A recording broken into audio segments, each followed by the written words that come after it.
దేవునికి స్తోత్రం. హల్లెలూయా.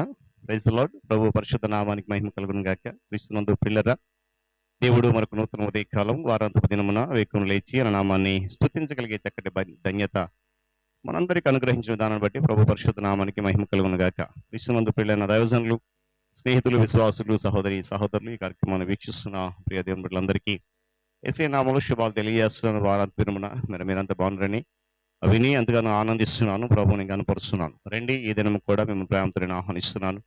అనుదిన అభివృద్ధి ఉదయకాలపు ధ్యానాలు అటువంటి ఆధ్యాత్మిక కార్యక్రమంలో నాతో పాటు పాలిభాగస్తులై ప్రభువును స్తుతించండి, వాక్యాన్ని ధ్యానించండి, దైవాశీర్వాదాలు పొందుకోండి. మీ దగ్గర బైబిల్స్ ఉన్నాయా? చూడండి. లేని పక్షాన చదివే మాట వినండి, గ్రహించి వాక్యతనంలో పాలిభాగస్తులకు మనం మనవి చేస్తూ నేటి దిన ధ్యాన వాక్యంగా సంఖ్యాకాండము 22వ అధ్యాయము 18వ వచనం నుండి ఒక మాటను చదువుతాను. అందుకు బిలాము, బాలాకు తన ఇంటెడు వెండి బంగారములను నాకు ఇచ్చినాను, నేను నా దేవుడైన యెహోవా నోటి మాట మేరలేను. దేవుడు తన పరిశుద్ధ వాక్యం దీవించును గాక. తలవంచుకొని మూసుకునండి, ప్రార్థన చేద్దాం. ప్రేమ కలిగిన తండ్రి, స్తోత్రాలు. మరొక నూతన ఉదయకాలం వారాంతపు దినమున వేకువన లేచి మీ నామాన్ని స్తుతించగలిగేటువంటి ఒక చక్కటి శ్రేష్టమైన సమయాన్ని మాకు ఇచ్చారు. మీకు వందనాలు. ఈ ఆధ్యాత్మిక కార్యక్రమంలో అనేక మందిని విడలు పాలిభాగస్తులే నీ నామాన్ని స్తుతిస్తూ ఆత్మీయమైనటువంటి మేళ్లు పొందుకుంటున్నారు. వందనాలు, కృతజ్ఞతలు చెల్లిస్తూ ఈ దినం కూడా నీ చిత్తానుసారం నడిపించి మీరు మహిమ పొందండి. యేసు నామములో ఈ ప్రార్థన అడుగుతున్నాం తండ్రి, ఆమేన్. చాలా సంతోషం ప్రియులారా. చదవబడినటువంటి వాక్యాన్ని కొద్ది నిమిషాలు మనం ధ్యానం చేద్దాం. ఇక్కడ బిలాము బాలాకు ఇద్దరు కనబడతా ఉన్నారు. అందులో ఒక వ్యక్తి దేవుని ప్రవక్తగా పిలువబడ్డాడు, మరొక వ్యక్తి ఇశ్రాయేలు ప్రజలను నాశనం చేయడానికి వచ్చినటువంటి రాజుగా పిలువబడుతున్నాడు. అందులో బిలాము అనే వ్యక్తి దేవుని ప్రవక్త, బాలాకు అనేటువంటి ఇశ్రాయేలు ప్రజలకు వ్యతిరేకంగా లేచినటువంటి రాజు. ఉదయకాల సమయంలో ఈ వచనం నుండి మనం నేర్చుకునే శ్రేష్టమైన పాఠం ఏంటంటే, నిస్సందేహంగా దేవుని జీవనం పొందాలి అంటే విధేయత అనేది ఒక షరతు. విధేయత ఉంటేనే దేవుడు మనం దీవిస్తాడనేది ఈ వాక్యం ద్వారా మనం తెలుసుకోవాలి. కానీ ప్రప్రథమంగా మొదటిగా దేవుని చేత దీవించబడాలి అనేటువంటి ఉద్దేశంతో మనం దేవునికి ఎప్పుడు కూడా లోబడమండి. ఆధునిక ఆరోగ్య మరియు సౌభాగ్య స్వార్థకు మూలమైనటువంటి ఆ ఘోర దోషాలు ఇదొకటి. దేవునికి విధేయం అవడంలో పవిత్రమైన ఉద్దేశం ఏంటంటే ఆయనను సంతోషపరచడం ఉంది. ఆయన సంతోషించాలి, నిన్ను బట్టి నన్ను బట్టి. ఎప్పుడు కూడా మనము దేవుని బట్టి సంతోషించడం మాత్రమే కాదు, కానీ నిన్ను నన్ను బట్టి ఆయన సంతోషించాలి. మనం అనుకోవాలి ప్రతి ఒక్కరు కూడా నేను దీవించబడవచ్చు లేకపోవచ్చు, కానీ నా ద్వారా దేవుడు సంతోషించాలి. ఆయన నన్ను ఆశీర్వదించవచ్చు, ఆశీర్వదించకపోవచ్చు, కానీ ఆయన మాత్రమే సంతోషించాలి. ఆయన ప్రభువు గనుక ఆయనకు మనం లోపడతాం. గమనించాలి. మరి ఏ ఇతర కారణం బట్టి కాదు, కానీ పదాజ్ఞల మొదటిది ఏమని, దాని స్తోత్రం ఇదే, నేను నీ దేవుడైన యెహోవా. విధేయతను నేర్చుకోవాల్సిన అవసరం చాలా ఉందండి మనకి. ఆ నేర్చుకునేటువంటి క్రమంలో మనం పదే పదే అబ్రహాం తట్టు తిరుగుతూ ఉంటాం. ఎందుకో తెలుసా? అతడు ఊరన్న స్థలంలో ఉన్నప్పుడు దేవుని యొక్క భౌతిక దీవెనలను సమృద్ధిగా కలిగి ఉన్నటువంటి పరిస్థితి అనుభవిస్తూ ఉన్నాడు. కానీ ఆ స్థిరపడినటువంటి జీవితంలోని సౌఖ్యాలను, స్థిరపడిన జీవితంలో సుఖాలను పట్టుకుని ఉండడం కంటే దేవుని మాటకు లోబడి ఉండడం అనేది చాలా ముఖ్యమైనదిగా ఎంచుకున్నాడు. అనేకమైనటువంటి సంవత్సరాలుగా ఏమండి ఆ పట్టుకున్నటువంటి ఆస్తిపాస్తులు, అబ్రహాము ఆశించినటువంటి విధానం, ఈయన అన్నిటి ఫలితం ఏంటంటే ఆ దీవెన ఏంటంటే ఇస్సాకును దేవుడు ప్రతిఫలంగా ఇచ్చాడు. దేవునికి స్తోత్రం కలుగునుగా. కానీ మరలా ప్రియమైనటువంటి దీవెనను హృదయానికి హత్తుకోవడం అంటే దేవునికి లోబడటమే అతనికి ప్రాముఖ్యమైనది విషయం అయింది. చూడండి, అబ్రహాముని కుమారుడు నాకు ఇచ్చినప్పుడు ఇవ్వడానికి సిద్ధపడదా దాచుకోలేదండి. అంటే ఆ విధేయత విషయంలో మనము దేవుని అంటే చూడండి, ఈరోజు చాలా సందర్భాలు మనం ఏం చేస్తుంటామంటే దీవెన కావాలనుకుంటాం, కానీ దీవించేవాడు వద్దనుకుంటాం. మరలా జ్ఞాపకం చేస్తున్నాం, దీవెన కావాలి కానీ ఆ దీవించేవాడు వద్దు మనకి. ఇక్కడ ఈ వాక్యం చెప్తున్న మాట అదే. బిలాము దీవెనలు కావాలనుకున్నాడు, కానీ దీవించేటువంటి దేవుని విడిచిపెట్టేదామని ప్రయత్నం చేశాడు. ఏమండి, తద్వారా దేవుని యొక్క ఆ విధేయతను తొలగిపోతున్న సమయంలో దేవుడు గాడిద చేత మాట్లాడించి బుద్ధి తెప్పించాడు బిలాముకు. ఏమండి, మన పొలాలు, మన పశువులు, కుటుంబాలు అనుగ్రహించినటువంటి దేవుడే. ఏమండి, అవన్నీ కూడా ఆయన దీవెనలే. ఈరోజు నేను అంటాను, ఉదయకాల సమయంలో నేను వాక్యం చెప్తున్నా, మీరు వాక్యం అంటున్నారంటే దేవుడి దీవెనేనండి కదా.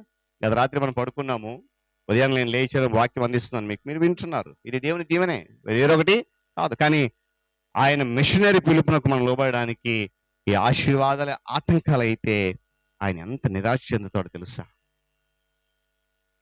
నీకు ఇచ్చినటువంటి సుఖము, సౌఖ్యము, నీకు ఇచ్చినటువంటి ధనము, సంపద, నీకు ఉన్నటువంటి ప్రతిదీ దేవుడిచ్చింది. అయితే ఆ దీవెనే ఆయనకు దాసుడు మారడం నీకు ఆటంకమైతే ఆయన ఎంత కుమిలిపోతాడో తెలుసా? సిరులే సాకులవుతాయి. ఏమండి? సిరులే సాకులవుతాయి. అద్భుతమైనటువంటి మిషనరీ అభ్యర్థులతో మనం గమనించాలి. ఎవరు కూడా సాకులు చెప్పరు. ఒక సువార్త ఉపమానం చెప్తాడు ఆయన. పెళ్లి విందుకు రండిరా అంటే రకరకాల సాకులు చెప్పేటువంటి పరిస్థితి. ఈరోజు అలాంటి సాకులు దేవునికి ఇష్టం లేదండి. సాకులు చెప్పేవాడు ఆయన అస్సలు ఇష్టపడాడు. దేవుని యొక్క పనికి మద్దతు ఇవ్వాలి. ఏమండి? మనము అవిధేయత పక్షంగా, ఏమండి, తెలివైన వాడు వాదన కూడా వినిపిస్తాం కొన్నిసార్లు. అలాంటి అవిధేయత పక్షంగా నువ్వు తెలివిగా వాదించినంత మాత్రాన దేవుడు చూస్తూ ఊరుకోడు. దేవుని పనికి మద్దతు ఇవ్వడమే నీ పని. ఏమండి? ఆ దేవుని యొక్క ప్రశ్నలు సంధించినప్పుడు ఆ ప్రశ్నకు తగినటువంటి విధానాన్ని మనం కలుగు చేసుకోవాలి. మనం ఆయనకు లోబడకపోయినప్పటికీ కూడా దేవుడు తన కార్యక్రమం చెప్పి మనం దీవిస్తూనే ఉండవచ్చు. విధేయత ఏ పనైనా చెయ్యి, నేను దీవిస్తాడు ఆయన. ప్రభు నన్ను దీవించు అని చెప్పేసి ఆ దీవెన కొరకు వెయిట్ చేసి దీవించే ప్రభువును విస్మరిస్తే, తృణీకరిస్తే, ఏమండి, జాగ్రత్త, దేవునికి అసహ్యమైన క్రియలు చేస్తూ ముందుకు వెళ్తున్నామేమో. ఈరోజు గమనించాలి. మనం కొన్ని విషయాలు రాజీ పడాలి. అపవాది తన ఆకర్షణీయమైనటువంటి కానుకలతో మనం వెంబడే ఉంటాడు. రాజీ పడాలి. ఏమండి? దేవునితో రాజీ పడొద్దు, అపవాదితో రాజీ పడు. నేను దేవుని కొరకు నిలబడతానని చెప్పేసి దేవుని కొరకు నిలబడు.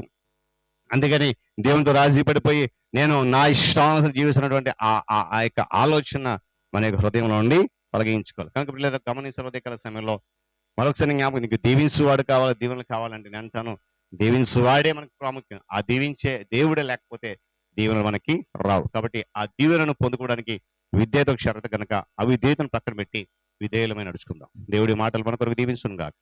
తల ఉంచుకొని మూసుకుని ప్రార్థన చేసుకుందాం. ప్రేమ కలిగిన తండ్రి, స్తోత్రాలు. మరొకసారి నూతన ఉదయకాల సమయంలో వారాంతపు దినమున నీ సన్నిధి మాతో ఉంచి నడిపించు, నీ దాసును బలపరచు. అనేక మంది బిడ్డలు ఈ నీ మాటలు వింటూ బలపడుతున్నారు. మరింతగా బలపరచని ఈ కార్యక్రమాన్ని సాగనివ్వండి. అన్ని దినమరాల నూతనంగా నీ దీన దాసులు సేవకులు కూడా ప్రార్థిస్తున్నాను. ప్రపంచంలో మొదల వారంలో ప్రయాసం పని జరిగిస్తున్నారు. వారి కుటుంబం పరిచర్య దీవించండి, ఆస్వాదించండి. వారి ప్రయాస భారం అర్థం కానుది వేడుకుంటున్నాను. నాయన అధికారులు, నాయకులు, పరిపాలకులకు వందనాలు. మంచి నాయకులను ప్రభుత్వం మీరు ఏర్పాటు చేయండి. ప్రజలకు మంచి పరిపాలన అందించండి. ఉద్యోగ రంగాలైనటువంటి ప్రభుత్వ రంగాన్ని, ప్రైవేట్ రంగాన్ని దీవిస్తున్న వందనాలు. వాటిలో విద్యాశాఖ, వైద్య శాఖ, రెవెన్యూ శాఖ, పోలీస్ శాఖ, రవాణా శాఖలు అనుదినం నీ కృప చేత క్షేమంగా గమ్యం చేర్చబడుతున్నాయి, నడిపించబడుతున్నాయి. నిరుద్యోగ యువతకులు జ్ఞాపకం చేసుకుని నడిపించండి. రైతులు, వ్యవసాయలు, వ్యాపారం జ్ఞాపకం చేసుకున్నందుకు వందనాలు. నానాదిగా వచ్చిన బిడ్డలు, యవనస్తులు, వృద్ధాప్యస్తులు ఉన్నారు, జ్ఞాపకం చేసుకుని దీవిస్తున్నందుకు వందనాలు. అనారోగ్యంతో బాధపడిన బిడ్డలకు స్వస్థత, ఆరోగ్యం కావాలి. నీ చిత్తమైతే వారికి సహాయం గ్రహించండి. తోటలిపోతే యవనస్తులను నీ వాక్యంతో సంధించి పట్టుకోమని వేడుకుంటున్నాను. సత్యం అనుసరించగా అసత్యము పడుతున్న అనేక మందిని సత్యము నీవని గ్రహించి కృప దయచేయండి. నన్ను వివాహాల కొరకు, గర్భఫలం కొరకు ఎదుటి బిడ్డలకు మార్గం సరళం చేసి గర్భం దిన బిడ్డలకు సుఖమైన ప్రసవమును తలబిడలకు క్షేమం అనుగ్రహించిన స్తోత్రాలు, ధైర్యం దయచేయండి. ఆరోగ్యవంతులుగా ఉంచండి. విరిగిన, నలిగిన, వేసారి, నలసిపోయిన, కృంగిపోయిన, చూతల కలిగి నెమ్మది లేక, సమాధానం లేక, సంతోషం లేక, నిరాశ నిస్పులు కూర్చుమిట్టాడుతున్న అనేక మంది బిడ్డలు నా దగ్గర మానసికంగా నలిగిపోయి, మానసికంగా అలసిపోయి, మానసికమైన కృంగిపోయి, చితుకున్న చూతలు కలిగి, మానసికమైన వేదన, అలజడి దుఃఖంలో ప్రతి ఒక్కరి విడుదలకు బాధిస్తున్న ఈ చిత్తమ తీస్తున్న నామల వరకు విడుదల కలిగించండి. ఆయనకి వందనాలు. శ్రమలు, సమస్యలు, ఇరుకులు, ఇబ్బందుల నుండి, కష్టాల, నష్టాల నుండి, ఆర్థికంగా, మానసికంగా, శారీరక ఇబ్బందుల నుండి, కన్నీరు, దుఃఖం, వేదన నుండి నామలు విడుదల కలిగించండి. స్తోత్రాలు. పరీక్షలు రాసిన బిడ్డలందరికీ చక్కటి ఫలితాలు ఇచ్చారు. ఇంకా కొంతమంది 10వ తరగతి బిడ్డలు, ఇంటర్మీడియట్ బిడ్డలు, నీట్ ఎగ్జామ్ రాసిన బిడ్డలు ఫలితాలు రావాలి, సహాయం గ్రహించండి. తదుపరి నా తండ్రి డిఎస్సి కొరకు, ఎంసెట్ కొరకు సిద్ధపడిన బిడ్డలు జ్ఞాపకం చేసుకుని మార్గం సరళం చేయండి. ఇదైనా ప్రయాణం కొరకు వందనాలు. నీ దీనదాసులు వాక్కు చేతపడిన రేపటి పరిశుద్ధంగా ఎక్కడికి వెళ్ళబోతున్నారు.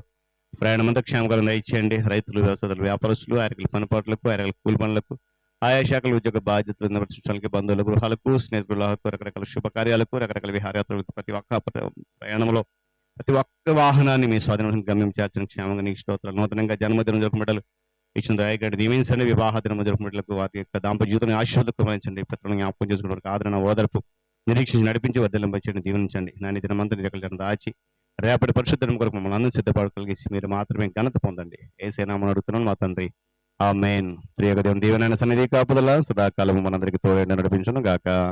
ఆమేన్.